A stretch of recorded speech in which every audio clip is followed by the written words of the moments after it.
एक लड़का अपनी माँ के पास आया।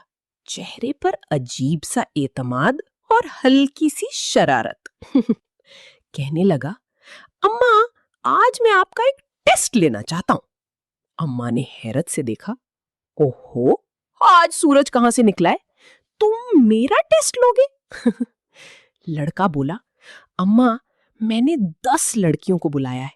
उनमें से एक मुझे बहुत पसंद है और वही आपकी बहू बनेगी। अम्मा ने फौरन दुपट्टा ठीक किया और बोली, अच्छा जी, फिर बुलाओ अपनी पसंद को, देखते हैं कौन है वो बहादुर। लड़के ने बाहर जाकर 10 लड़कियों को एक कतार में खड़ा कर दिया। सब लड़कियां तैयार होकर आई थीं। कोई मोबाइल देख रही थी, कोई मुस्कुरा रही थी, कोई शर्मा रही थी।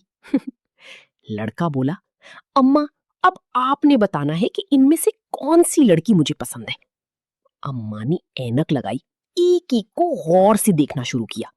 पहली को देखा, सर हिलाया। दूसरी को देखा, हल्की सी मुस्कुराहट। तीसरी को देखा, ये तो बहुत सीधी लग रही है।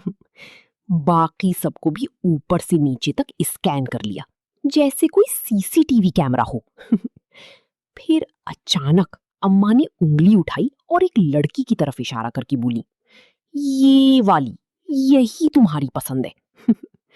लड़का हैरान रह गया। अम्मा, आपने बिल्कुल ठीक पहचाना, लेकिन कैसे? अम्मा ने ठंडी सांस ली, थोड़ा करीब आकर बोली, बेटा, माँ हूं मैं, तजुर्बा है। लड़का और भी कंफ्यूज हो गया। नहीं अम्मा, कोई खास वजह तो बताओ। अम्मा ने हल्की सी मुस्कुराहट के साथ जवाब दिया, क्योंकि इन सब में सिर्फ यही लड़की मुझे शुरू से ही जहर लग रही थी।